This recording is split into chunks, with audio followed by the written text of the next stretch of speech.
केदारनाथ का टाइम में भी हम लोग दिखे थे जिस तरह से यहाँ पर डिजास्टर्स हुआ था, मोर देन 5,500 विलेजेस वहाँ पर सबमर्ज हो गया था, मोर देन 6,000 पीपल डेथ हो गया था, more than 1 lakh pilgrimage peak summer में ट्रैप हो गया था। Climate change or climate crisis, it is the biggest factor which is impacting the Himalaya. I am Ashwini Sharma, I am from Outlook. We have been traveling in the higher hills of Uttarakhand, especially Pauri Garhwal and Tiri Garhwal, to observe what impact the climate change is having. Under the present climate change scenario, Uttarakhand particularly ये सबसे ज़्यादा affected state है। Different kind of disasters with variable intensities. Uttarakhand में हमारा करीब 1000 glaciers है and करीब 1200 glacier lakes है। तो ग्लेशियर हेल्थ को अपना तरफ से लोकली किस तरह से अच्छा कर सकता है उसके लिए ध्यान देना जरूरी है। तो इसमें क्या होगा, तो हमारा इस रीजन में हम लोग कुछ महीना पहले भी देखे थे, कुछ वीक पहले भी फॉरेस्ट फायर्स हो रहा था। फॉरेस्ट फायर से भी क्या होता है, एक रीजन में जहाँ पर हमारा लैंड वो डिग्रेडेशन होता है, उसमें लैंड ब्लैक हो जाता है, वहाँ पर फौना एंड फ्लोरा बायोडाइवर्सिटी में इम्पैक्ट आता है।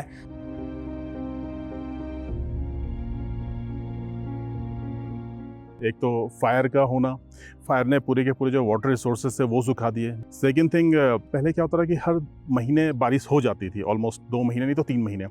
इस साल मैं नवंबर ऑनवर्ड्स देख रहा हूँ बारिश नहीं हुई है, और बारिश हुई भी है तो अगर बाय द वे आधे घंटे की एकदम तेज़ बारिश होती है तो वो पानी को रोकती नहीं है, वो बाहर ले जाती है। तो हमें जब पानी चाहिए तो 8 से 10 घंटे की कंटिन्यूटी में अगर बारिश तो वो फिर नमी रखती है। तो इस साल वो हुआ नहीं। लास्ट 6 महीने से हम वो देख रहे हैं प्रॉब्लम, 6-7 महीने से। तो उसकी वजह से क्या हो कि मेरे कीवी के पेड़ भी सूखे जा रहे हैं, और अभी भी जो गवर्नमेंट कह रही है कि इनफैक्ट गूगल में भी देखो कि आज बारिश है, आज भी दिन में भी दिखा रहा था कि बहुत तेज़ बारिश होगी, बट मैं देख रहा हूँ कोई प्रॉब्लम, बारिश हो नहीं रही। आप भी समय से आपको लग रहा हो कि आज बारिश हो जाएगी, बट बारिश का कोई लग ही नहीं रहा।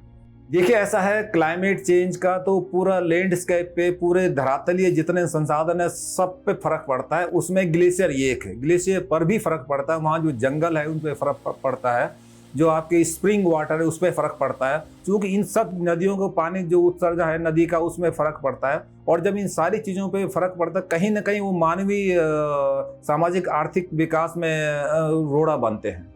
बट लोकली जो फैक्टर बायोमास बर्निंग हो और हेवी कंस्ट्रक्शंस मटेरियल हो, उससे भी हमारा जो वार्मिंग हो रहा है लोकल रीजन में, उसमें हम लोगों को ध्यान देना जरूरी है, साइंटिफिक वे में करना जरूरी है। हम देख रहे हैं अर्बनाइजेशन की वजह से फॉरेस्ट का भी जो डेंसिटी था वो थोड़ा घट रहा है, उसको इंक्रीज करना हम सभी लोगों को एफोरेस्टेशन करने के लिए भी देखना पड़ेगा। बायोमास बर्निंग उस तरह से नहीं करके बायोमास को दूसरा तरह से हमारा यूटिलाइज करना चाहिए, सो दैट हम जो एनवायरनमेंट पॉल्यूशन हो रहा है, हमारा जो एयर टेम्परेचर इंक्रीज हो रहा है वो ना हो लोकली। तो ये इतना काम अगर करेंगे तो उत्तराखंड का ग्लेशियर का हेल्थ ठीक रख पाएंगे। जिस तरह से आजकल ग्लोबल वार्मिंग हो रहा है, जिस तरह से क्लाइमेट चेंज का इम्पैक्ट हो रहा है, ये बेसिकली कुछ लोकल फेनोमेना नहीं है, इसका ग्लोबल इम्पैक्ट तो है ही।